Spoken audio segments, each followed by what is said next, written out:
AYANOKOJI, you sly motherfucker, you a sly one. Oh, he's sneaky as hell. Episode 3 of season 2 of Classroom of the Elite was just as good as I thought it was gonna be. Granted, I thought the animation was gonna change up. It did in little parts, right? Like it was spotty, I will say. I think that's the best way to put it. It was really spotty, but it was good, right? There were some instances where I choked, I coughed, but all in all, it was good. It was really good. AYANOKOJI can lay a layer after a layer after a layer, and it just like fall together perfectly.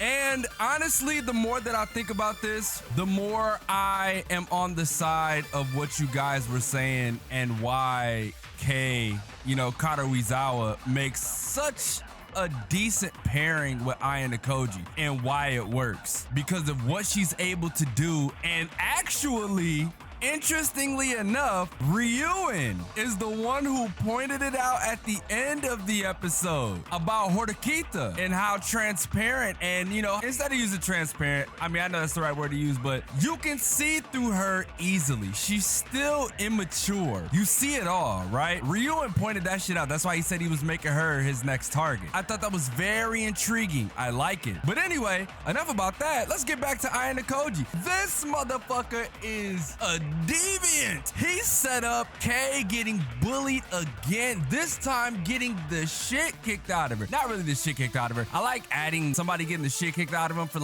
emotional toil. She was emotionally getting the shit kicked out of her, but she held on, bro. She's strong, stronger than I initially anticipated. That kind of blew my mind with what AYANOKOJI was thinking, because he was trying to figure out what the fuck? Just how dark is your heart for you to be willing to subject yourself to using your body to, get yourself by? At least to me, it felt like AYANOKOJI had a plan. He implements the plan for Kay, and then all of a sudden he's a little blown back by some shit. But the darkness within their hearts is what brought them together, because he said it himself after the setup. Darkness can bring two people together, but the bigger one always, it gobbles up the smaller one, the lesser one. So he got Kay on board. And honestly, there's something I want to talk about that I'm pretty sure those of you who have already read the source material are quite aware of. When I look at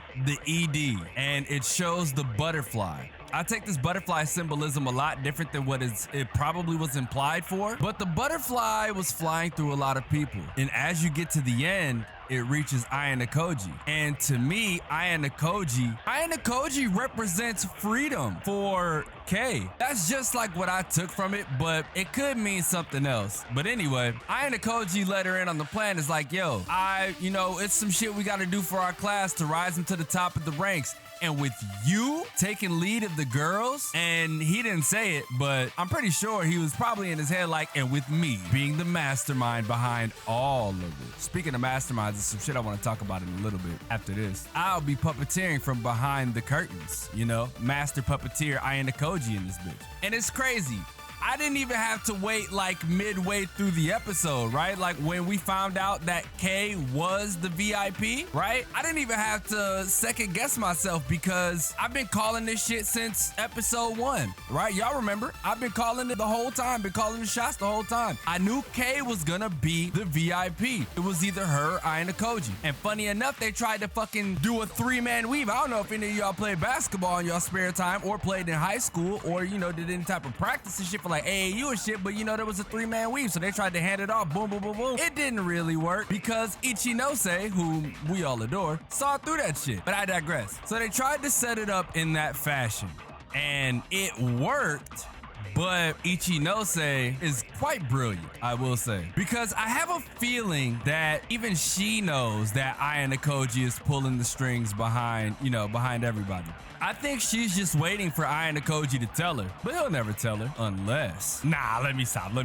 Knowing the things about Kay that we do, and AYANOKOJI figuring out just how tormented she was in her past, the whole bullying shit. Him figuring out all that shit, I think him forging forging this alliance with Kay, or fucking, you might as well call this shit a relationship with how they treating each other. I think this is gonna be big for the future of Classroom of the Elite. But yeah, I kind of want to talk about like how they swap things off, right? Like how they managed to make it all the way through. So AYANOKOJI figured out that Kay was the VIP. So what they did is they swapped phones. And we also got our boy Yukimura on the payroll, right? It's crazy that AYANOKOJI was like coaching that shit as it was happening. Like, remember in the fucking meeting room when everybody found out that Yukimura was the quote unquote VIP, he threw his head down like, fuck, I can't believe this happened. And AYANOKOJI was like, yes, good acting, just as I had scripted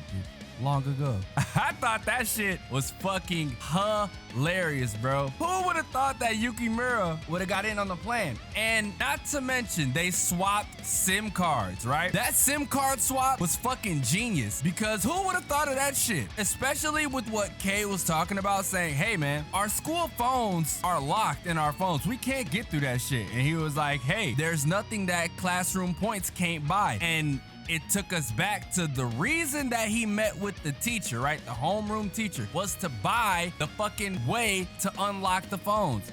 Genius on his part. And they kind of pointed at Class A being the ones who, you know, tried to snitch and probably got it wrong, because I know the redhead whose name is fucking slipping my mind right now, I can't even remember. He said Class A completely whiffed. So that means that Machida and a few of his boys may have tried to snitch and then fucking whiffed and got whiff punished. -15, bitch. Catch that uppercut. Watching that all go down was fucking sick, bro. I like it. I love the alliances formed, and Ichinose is something else I want to talk about, right? Is Ichinose. Just how quick she was able to not only pick up on the plan, but understand that AYANOKOJI is the one behind this, because she was like, oh, let me guess, Suzune was the one that did this, right? She was the one who came up with this plan as well. Come on, man, we ain't that stupid, and I don't think she's that stupid, right? There's no way. She's brilliant enough to come up with these plans on the fly, because remember, what was his name? Hamaguchi? The one that stood up in the class and, you know, tried to come up with the plan for everybody showing their phones and stuff like that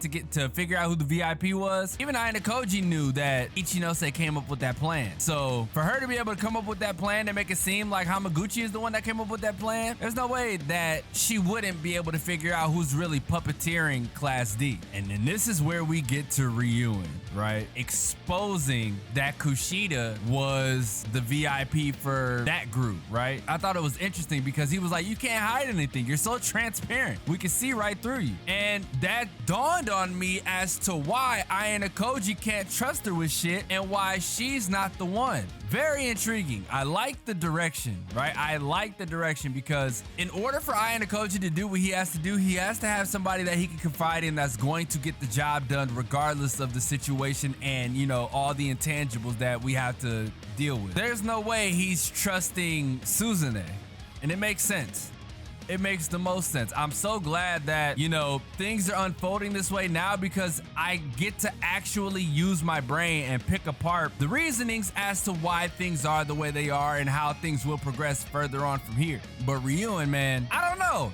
I definitely want to see a little bit more of him, because I didn't fuck with him when they were on the island. I thought he was a little shady even before that, right? Setting up the homies in our class, I wasn't fucking with that either. But this shit has me a little more curious than I've been in recent memory for Classroom of the Elite. So I feel like the plot can only get better from here. I feel like it can only expose itself a little more from here. And I really can't wait to see what they cook up next. I don't know what the next game is, but I'm fucking thoroughly excited for it. Make sure y'all let me know in the comment section below how y'all felt about this episode. Always let me know your opinions in the comments. That's what I'm here for. That's what we here for. You know, y'all always welcome to talk and let things be known. So hell yeah, leave a like if you enjoy, subscribe if you're new. If you guys love my content, make sure y'all turn that notification bell on to be aware of whenever I drop videos or even community posts. So all of your support is appreciated and will continue to be appreciated as we progress and move this channel on to bigger and better things. With that being said, it's your boy XDomoSenpaix, and I'll catch you guys in the next video.